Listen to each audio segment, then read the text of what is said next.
Today we are diving into the unexpected remarks made by President Donald Trump regarding South Africa. Recently, Trump accused the South African government of confiscating land and violating human rights, while threatening to cut off US funding until a full investigation is conducted. Welcome to Riks Europe, Joost Styrdom, Chief Executive at the Orania movement. Thank you very much. Thank you for the opportunity. So how do you interpret Trump's recent comments about South Africa? Well, we interpret two main things. The first one is that we see the fact that he halted all financial aid to South Africa and to the South African government, citing the fact that especially the expropriation of property without compensation, a law that's recently passed and signed by the South African president.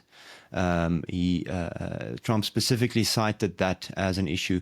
But what is more important for us as a group of people, the Afrikaner people of South Africa, is that he recognized us as a distinct group, as something that haven't happened on an international level for quite a time. So we are very thankful to be recognized as a distinct group, as a people upon ourselves, as a group with our own identity. And that is actually, for us, almost the most important part of this executive order and the comments that came with it. Because the recognition of us as a group, as a people, also help us in the sense that we ask now that a territory for us can also be recognized, which will then be safe from expropriation without compensation, and a place where we can help with stability and safety in the broader region. So do you see that his statements, do you consider them to be based on factual information or political rhetoric? Well, there's always a combination of both. It's never one or the other in mainstream politics. But what I can say is what the facts are is that the president of South Africa did sign the expropriation with null compensation bill into an act. So it's quite clear that the government in South Africa can now expropriate property, not only farms, but property in general, without compensating the rightful owner. Furthermore, which is also concerning, is that recently a bill was passed removing Afrikaner parents' rights to make decisions in their own schools, which is of great concern. And all of these things happens against a broader context. It's not things that happened in isolation. To be honest, some of the things that was happening, as I recently also shared, is a lot of members of parliament in the South African parliament called for genocide against the white population in South Africa. You hear Julius Malema saying things like he will slit the throat of whiteness, and he's not calling for a genocide yet.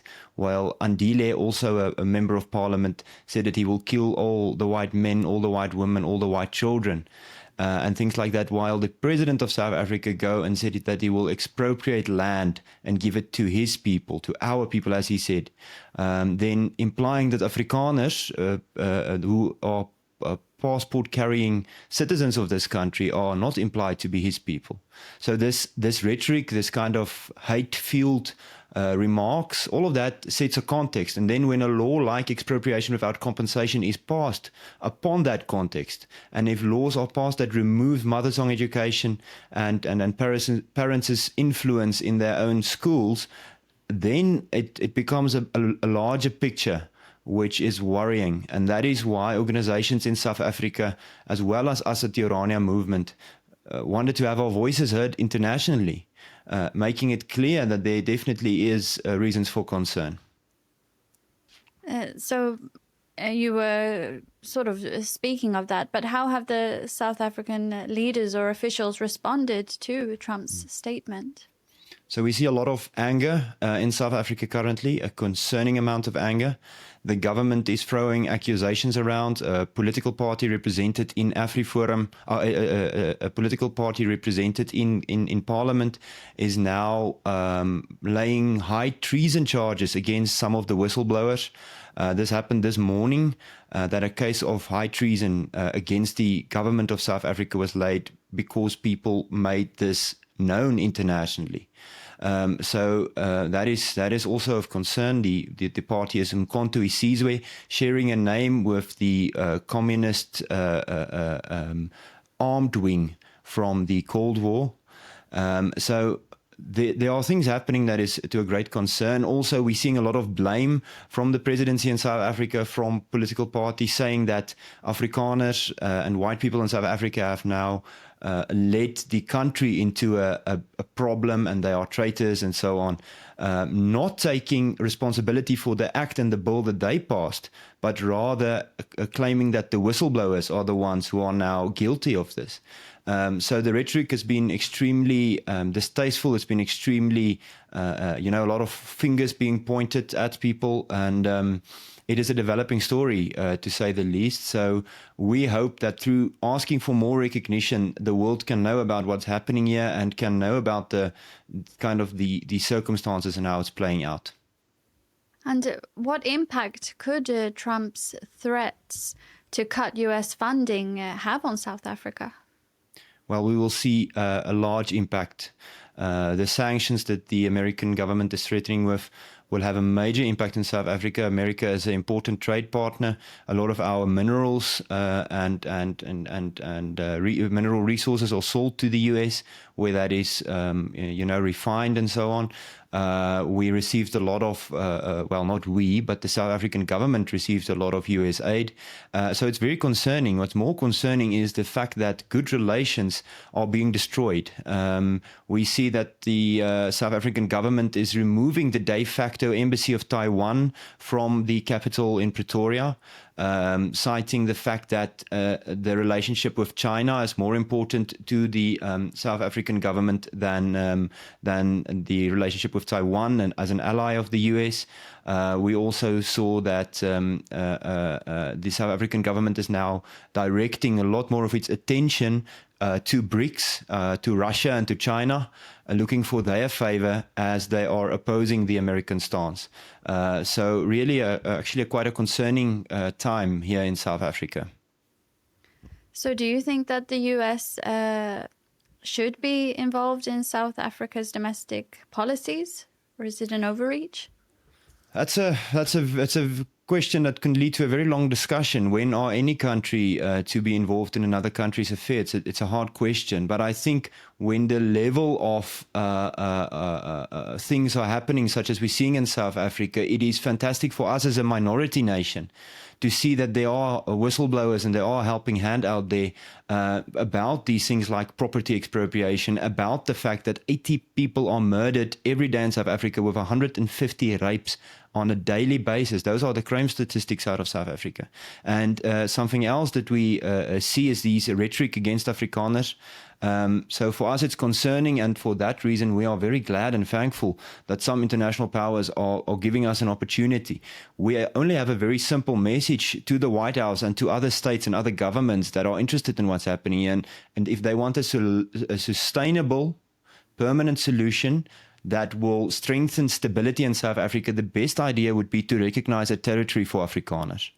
To recognize a territory where we can make some political decisions for ourselves and have political autonomy, which will be a safe space, so to speak, so that we can look at our own affairs and make decisions upon ourselves. I think that's a very important solution. We do not want to be refugees in another man's country. We are people who have been here for 400 years, and we have no intentions of just leaving our homes and our places behind, but we need a sustainable, stable solution. Orania and communities like Orania are stabilizing factors in the broader South Africa. So how would you say that the issue has been reported in South Africa versus in the US, for example? Well, in South Africa, it's a battle for the narrative at this stage. So it's a battle for who can control the narrative. I mean, you have the facts. The bill and the act was signed. The Bella Bill, which is the one on education, that was passed on a very, very, very sneaky manner, to say the least. But there's always competition for narrative. So the presidency and media that are pro the government have a certain perspective, while opposing views and opposing opposition parties and opposition civil rights organizations has got a different view. So there's definitely a battle for the narrative. On the one hand, the government claiming that nothing is wrong and they have no ill intentions toward Afrikaners. Well, on the other hand, these opposition parties, these parties in South Africa and civil rights organizations, they have been the canary in the coal mine, screaming, "Well, something is wrong. Please, world, direct your attention towards what's happening in South Africa." And bringing it back to Trump, do you think that his comments are driven by the concerns for human rights, or do you think that there is a political motivation from your point of view? I have no doubt that there must be some level of political motivation. South Africa has gone out against many allies of the US. However, these are also human rights issues. So I think it's a combination, and we are focusing on the human rights issues because obviously we are not players as Afrikaners in South Africa in the larger geopolitical scheme. I will give a final message just shortly, and that is really to say, in times like these, in uncertain times like these, it's a very uncertain time in South Africa right now. It is important to give the local groups and the local cultures of a region large say. Doing these things centrally, managing them centrally and pushing policy from above is not the correct way. Let people and groups and nations like the Afrikaner, but also other in South Africa, other cultures, let them from a ground level help dictate the situation in South Africa. We as Afrikaners, we ask for territorial recognition. I think it's the best way forward. It's the most stable way. It's the way with the most input from people on ground level. And let other nations and other groups in South Africa have the same. That's what we are requesting. And we ask governments to intervene. We ask them to add to our voice and to help amplify that and help bring certainty and stability along. Thank you very much, Joost Styrdom, Chief Executive at the Orania movement. Thank you, Rebecca. It is a privilege, and thank you for the platform. And thank you for watching Riks Europe.